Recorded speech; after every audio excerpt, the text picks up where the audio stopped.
नमस्कार दोस्तों, स्वागत है आप सभी का एक बार फिर से पोस्टल स्टडी के यूट्यूब चैनल पर और आज की एक और नई वीडियो में।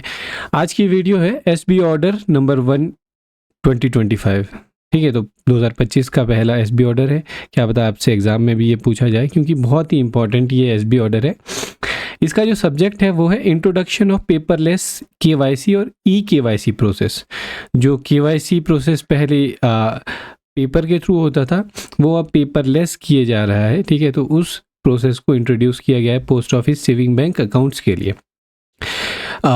और अकाउंट ओपनिंग और ट्रांजैक्शन ताकि आधार बायोमेट्रिक ऑथेंटिकेशन से हो। ठीक है, तो क्या है इस ऑर्डर में हम पूरा देखेंगे, लास्ट तक बने रहे। एज अ मेजर इनिशिएटिव, ठीक है, तो एक बहुत बड़े स्टेप के थ्रू ये डिसाइड किया है कॉम्पिटेंट अथॉरिटी ने कि इंट्रोड्यूस किया जाए पेपरलेस केवाईसी प्रोसेस को post office saving bank account खोलने के लिए, ट्रांजैक्शंस करने के लिए आधार ऑथेंटिकेशन बेसिस पे। ठीक है, तो आधार ऑथेंटिकेशन से ही ट्रांजैक्शंस होगी।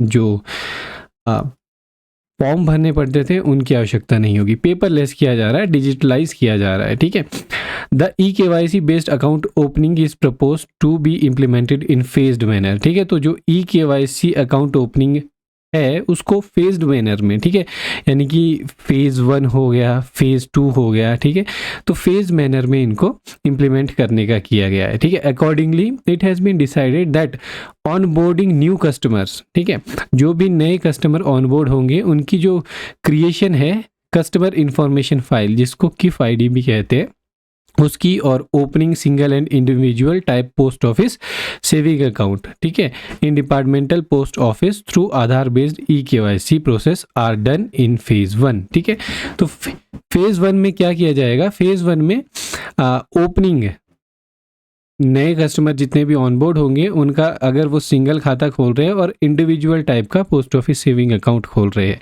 तो जो डिपार्टमेंट ऑफिस के थ्रू उनकी जो आधार बेस की ई केवाईसी है वो फेज़ 1 में की जाएगी। ठीक है, बाकी सेविंग स्कीम्स के लिए और खातों के लिए अभी नहीं है, फेज़ 2 में उनको आगे इम्प्लीमेंट किया जाएगा। ठीक है, और जो भी इसके लिए नेसेसरी चेंजेस थे फिनेकल में, कोर बैंकिंग सॉल्यूशन में, वो कर दिए गए हैं। ठीक है, नंबर 2 जो इसका कहता है वो है फॉलोइंग न्यू एप्लीकेशन। कुछ नए एप्लीकेशन मेन्यू है, जैसे कि ECCRC। ठीक है, ये फिनेकल में इंट्रोड्यूस किया गया है। इसमें क्या होगा कि creation of CIF through Aadhaar authentication. ठीक है, तो आधार ऑथेंटिकेशन के द्वारा किफ आईडी का क्रिएशन होगा इसमें, और चेंजिंग द एग्जिस्टिंग, और अगर एग्जिस्टिंग है, ठीक है, एग्जिस्टिंग किफ आईडी है तो उसको भी चेंज किया जाएगा, किसके द्वारा? आधार ऑथेंटिकेशन के द्वारा ही। ठीक है, री केवाईसी जिसको कह रहे हैं। आगे ECMRC, modification of CIF through Aadhaar authentication. ठीक है, और इसमें मॉडिफिकेशन अगर कुछ भी किफ में करना है आधार ऑथेंटिकेशन के द्वारा, तो ये फिनेकल मेन्यू आपको फिनेकल में मिल जाएगा। ठीक है, तो आगे है changes in the following menu have been made. ठीक है, तो जो पहले से मेन्यूज थे उनमें क्या चेंजेस हुए हैं? CASBAO।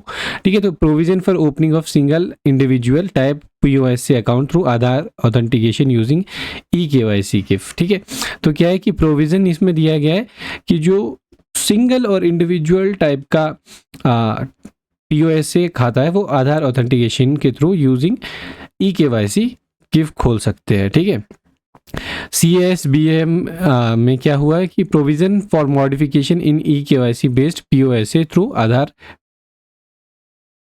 आधार ऑथेंटिकेशन। ठीक है, तो जो प्रोविज़न है इसमें दिया गया है कि यहाँ पे भी आप मॉडिफिकेशन कर सकते हैं ई केवाईसी बेस्ड POSC खातों का। ठीक है, आधार ऑथेंटिकेशन के थ्रू, और CTM CXFER। ठीक है, ये जो 2 मेन्यूज़ हैं इनमें option for transaction in POSC through Aadhaar authentication and through पे इन स्लिप और विड्रॉल फॉर्म। ठीक है, तो ऑप्शन दिया गया है कि ट्रांजैक्शन जो है वो POSC अकाउंट में, ठीक है, आधार बेस्ड में भी कर सकते हैं, आधार बेस्ड ऑथेंटिकेशन में, यानी कि बायोमेट्रिक लगाना है उन्हें और फॉर्म भरने की ज़रूरत नहीं है, जितना भी अमाउंट लेना है वो ले सकते हैं। ठीक है, अमाउंट निकालने में अभी एक रिस्ट्रिक्शन है, पर विड्रॉ नहीं, डिपॉजिट करने में कोई वो नहीं है। ठीक है, आगे CICD, system will show the mask Aadhaar number and reference number of e KYC CIFs. ठीक है, और CICD जो मेन्यू है वो, उससे क्या होगा, सिस्टम जो है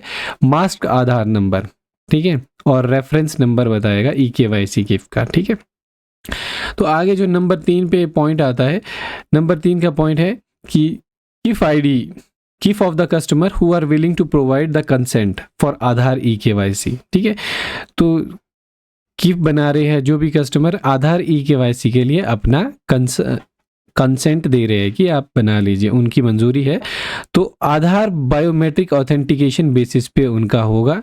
ठीक है, और इन सच केसेस, ठीक है, इन केसेस में जो भी फॉलोइंग डिटेल्स है, यानी कि नेम हो गया कस्टमर का, care of father name, husband name हो गया, date of birth, gender, address, ठीक है, पिन कोड के साथ, ये सभी फैच हो जाएगा central identities data repository, CIDR जो है UIDAI का। ठीक है, आधार का जो सेंट्रल आइडेंटिटी डेटा रिपोजिटरी है वहाँ से डेटा फैच हो जाएगा।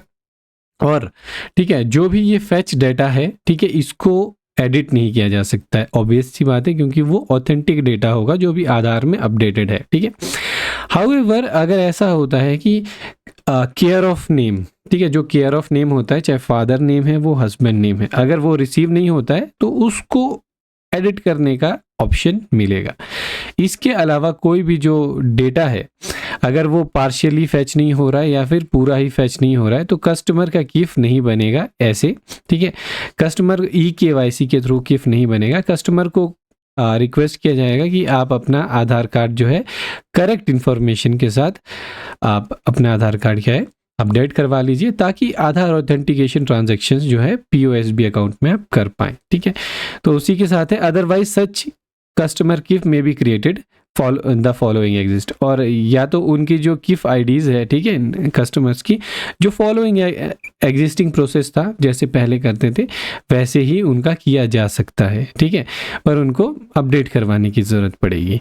ठीक है, any modification in e KYC shall be only on Aadhaar authentication basis and as without the presence of customer no modification in e KYC CIF is allowed. ठीक है, तो जो भी मॉडिफिकेशन होगी ई-केवाईसी किफ में वो होगी आधार ऑथेंटिकेशन बेसिस पे। तो जब आधार ऑथेंटिकेशन बेसिस पे होना है तो कस्टमर को प्रेजेंट होना ज़रूरी है, उनकी गैर मौजूदगी में कोई भी मॉडिफिकेशन नहीं होगा। ठीक है, और है Aadhaar authentication CIF related modification require no verification by checker in Finacle. ठीक है, तो जो भी Aadhaar authentication CIF related modification होंगे उनमें चेकर को दोबारा से फिनेकल में देखने की ज़रूरत नहीं है, वेरिफिकेशन करने की ज़रूरत नहीं है, क्योंकि वो डायरेक्ट डेटा UIDAI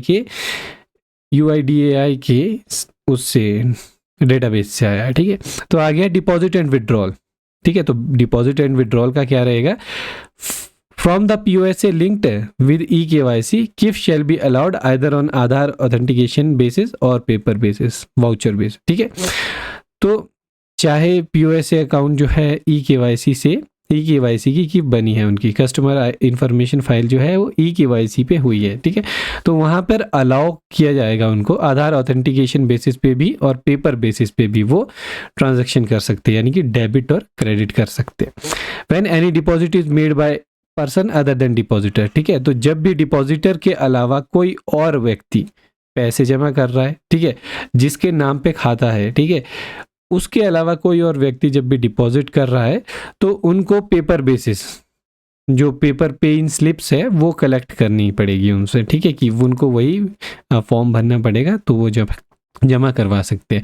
बाकी existing process shall be followed for all the paper basis voucher transaction, और जो एग्जिस्टिंग प्रोसेस है वही फॉलो किया जाएगा जो पहले से प्रोसेस है, जितनी भी पेपर बेस्ड ट्रांजैक्शन होगी। ठीक है, changes related to other POSB scheme, the improvement in e-KYC process are yet to be made in Finacle। ठीक है, तो जितने दूसरी जो POSB स्कीम्स हैं उनके लिए जो इम्प्रूवमेंट है वो Finacle में अभी होनी बाकी है। till such changes are made it is proposed to obtain the consent of customer in physical form for Aadhaar e-KYC along with specimen signature of the depositor and upload the signature in Finacle। ठीक है, और जब तक ये changes नहीं किए जाते हैं तब तक ये प्रपोज किया जाता है कि जो भी कस्टमर है उनके फिजिकल फॉर्म में उनके आधार ई-केवाईसी के लिए उनका कंसेंट लिया जाए, सिग्नेचर लिया जाए। ठीक है, और जो डिपॉजिटर है उनके सिग्नेचर को फिनेकल में अपडेट किया जाए। ठीक है, तो further account opening from with minimum information shall also be obtained. The approved specimen of the consent from form and account opening form, ठीक है, are attached herewith, ठीक है। तो जो अकाउंट ओपनिंग फॉर्म है और कंसेंट फॉर्म है वो भी अटैच किए गए हैं इसी में, वो आप देख सकते हैं, ठीक है। ये पीडीएफ आप सभी को मिल जाएगा। आगे, no voucher pay in slip shall be collected for any deposit transaction irrespective of transaction amount, ठीक है। जब खुद एक व्यक्ति, ठीक है, आधार ऑथेंटिकेशन बेसिस पे डिपॉजिट कर रहा है तो नो अमाउंट ऑफ ट्रांजैक्शन, वो जितने भी मर्जी पैसे जमा कर सकता है आधार ऑथेंटिकेशन बेसिस पे, उसको वो भरने की ज़रूरत नहीं है, स्लिप्स कलेक्ट करने की ज़रूरत नहीं है, पे इन स्लिप्स, ठीक है, उससे। हाँ, जब विड्रॉ कर रही है, विड्रॉ के समय 5000 और लेस के लिए ज़रूरत नहीं है, उसके ऊपर के लिए सेम वही प्रोसीजर फॉलो होगा फिलहाल के लिए, ठीक है। ये ध्यान में रखना है आपको। Aadhaar authentication transaction will directly be, जितनी भी आधार ऑथेंटिकेशन ट्रांजैक्शन है वो डायरेक्टली फिनेकल लेजर में, ठीक है, डायरेक्टली पोस्ट हो जाएगी फिनेकल के लेजर्स में, और कोई भी वेरिफिकेशन की ज़रूरत नहीं है चेकर के थ्रू उसको, ठीक है।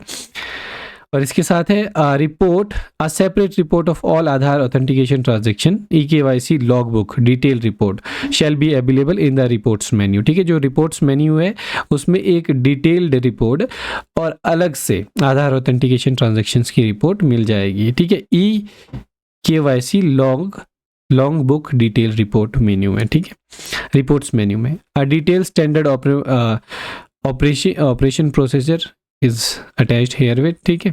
आगे है फेज 1 में क्या किया जा रहा है? In phase 1 only single type POSA including basic saving account can be open on Aadhaar authentication basis. ये एक की फैक्टर है कि जो फेज 1 है उसमें सिर्फ इनका किया जा रहा है, और बाकी जो अकाउंट्स है अभी उनको जो एग्जिस्टिंग प्रोसेस है फिनेकल के, ठीक है, वैसे ही उनको ओपन किया जाएगा। फेज 1 में सिर्फ यही हो रहा है, ठीक है। Beside all other operations like account closure, transfer of accounts etc shall be performed in Finacle as the existing, ठीक है। बाकी जो बाकी ऑपरेशंस होते हैं, चाहे अकाउंट क्लोजर हो रहा है, ट्रांसफर अकाउंट हो रहा है, वो फिनेकल पे एग्जिस्टिंग प्रोसेस के ही हिसाब से होंगे, ठीक है, ठीक है। आधार ऑथेंटिकेशन के लिए भी ये वैलिड के लिए भी ये पॉइंट है, ठीक है। आगे it should be ensure that in any record document, ठीक है। तो ये भी इंश्योर करना ज़रूरी है, ठीक है। कोई भी डॉक्यूमेंट होता है, एप्लीकेशन होती है, अकाउंट ओपनिंग फॉर्म जैसा, ठीक है, जब भी आधार नंबर रिक्वायर किया जा रहा है या फिर लिखा जा रहा है ऐसे डॉक्यूमेंट्स में, ये इंश्योर करना ज़रूरी है कि मास्क्ड आधार नंबर जो है रिटर्न किया जाए। बिकॉज ये नया वो आया था सुप्रीम कोर्ट की तरफ से भी कि जब भी आधार कार्ड यूज़ किया जाए तो मास्क्ड आधार कार्ड यूज़ किया जाए, ठीक है, क्योंकि मिसयूज़ हो रहा था डेटा का। तो मास्क आधार कार्ड पहले 8 छुपे होंगे और लास्ट के 4 डिजिट्स अवेलेबल होंगे, ठीक है। इफ एनी डॉक्यूमेंट कंटेन्स, अगर कोई भी डॉक्यूमेंट अनमास्क्ड आधार कार्ड का पाया जाता है, पोस्ट मास्टर को ये इंश्योर करना ज़रूरी है कि पहले 8 जो लेटर्स है उनको वो स्क्रैच कर दे, उनको वो बिगाड़ दे, ठीक है, ब्लैक इंक से पूरा हटा दे, सिर्फ लास्ट के 4 मिले, ठीक है। तो ये पोस्ट मास्टर का काम है इंश्योर करना, ठीक है। Though the presence of depositor is not mandatory when the accounts are opened through cess agents and, जो सेस एजेंट्स होते हैं, ठीक है, और MPKBY एजेंट्स होते हैं, जब उनके द्वारा, ठीक है, उनके द्वारा जब भी अकाउंट खोला जाता है तो डिपॉजिटर का मौजूद होना ज़रूरी नहीं है, ठीक है, अकाउंट खोलने वाले का, पर वो इनकरेज कर सकते हैं कस्टमर को कि वो प्रेजेंट रहे अकाउंट ओपनिंग और जो भी EKYC का बाकी काम होता है उसके समय पोस्ट ऑफिस में, ठीक है। तो सेस एजेंट कौन होते हैं? ठीक है, स्टैंडर्ड एजेंसी सिस्टम, ठीक है, कि जो एजेंट्स होते हैं, और महिला प्रधान क्षेत्रीय बचत योजना के जो एजेंट्स होते हैं, ठीक है। तो ये 2 चीज़ें हैं। All the post office and CPS should ensure that Aadhaar number is mask, ठीक है। तो जितने भी पोस्ट ऑफिस हैं उनको ये इंश्योर करना ज़रूरी है कि अकाउंट ओपनिंग फॉर्म और अदर एग्जिस्टिंग डॉक्यूमेंट में जितने भी आधार है, ठीक है, वो मास्क्ड हो। EKYC form etcetera containing the Aadhaar number including the copy of Aadhaar obtained, ठीक है। आगे circle should ensure that paperless KYC due diligence is performed for all the new customer and existing customer holder for ease of KYC compliances and other benefits to the customer and department, ठीक है। क्या है कि circles को ये ensure करना होगा कि पेपरलेस KYC है जो उसका जितना भी बचा हुआ काम है वो परफॉर्म हो जाए अच्छे से, ताकि कस्टमर के इजी हो, ठीक है। तो इसमें कुछ वो नहीं है ज़्यादा। बाकी eKYC फंक्शनल रोल्ड आउट हो गया है 12 हेड पोस्ट ऑफिस में और 2 सब पोस्ट ऑफिस में, वेरियस सर्कल में एज ए पायलट प्रोजेक्ट, ठीक है। और ये कब हुआ था? 26 नवंबर 2024 से, ठीक है, पायलट प्रोजेक्ट के तौर पे ये हुआ था। और सेम ऑपरेशनल पैन इंडिया में, ठीक है, मंडे 6 जनवरी 2025 हो जाएगा। ये 2 डेट आप ध्यान में रखना एग्ज़ाम के रिलेटेड। अभी आप PASA का एग्ज़ाम देते हो, ठीक है, तो ये बहुत इंपॉर्टेंट हो जाएगी, PASA ही नहीं, इंस्पेक्टर के लिए भी बल्कि, ठीक है। It is requested to circulate this, ठीक है। तो ये था eKYC। क्यों ज़रूरी है eKYC? कि इससे डिपार्टमेंट को भी फ़ायदा है, ठीक है, कस्टमर्स को फ़ायदा है, ठीक है, जल्दी हो जाएगा। और जो डेटा है, ठीक है, अदर काम्स नहीं होंगे, चेकिंग नहीं करनी पड़ेगी उसकी दोबारा से, क्योंकि जो उसका है डायरेक्टली इजी प्रोसेस हो जाएगा, कस्टमर के लिए भी झंझट नहीं है, ठीक है, और बैंकिंग को ज़्यादा बेहतर बनाने के लिए। तो thank you so much for watching this video. अगर आप पहली बार पोस्टल स्टडी के चैनल पे आए तो चैनल को सब्सक्राइब ज़रूर कर दें। इसी चैनल पे आपको ऐसी डिटेल्स वीडियो मिलती रहेगी। बाकी इसी के साथ पोस्टल स्टडी का नया बैच शुरू हो चुका है, डिस्क्रिप्शन में लिंक है, आप हमें व्हाट्सएप मैसेज करिए। बैच शुरू हो चुके हैं। पोस्टल स्टडी की जो previous year question paper book है PASA के लिए, MTS पोस्टमैन के लिए, वो भी है आपके लिए अवेलेबल है। आप मैसेज करें, आप ज्वाइन होना चाहते हैं तो भी मैसेज करें, कॉल करें। Thank you so much for watching. और वीडियो पसंद आया तो लाइक कर दें, शेयर कर दें अपने दोस्तों के साथ, और कमेंट में बताएं। और अगर आप इसके बारे में कुछ और जानना चाहते हैं तो कमेंट में ज़रूर बताएं। Thank you so much for watching.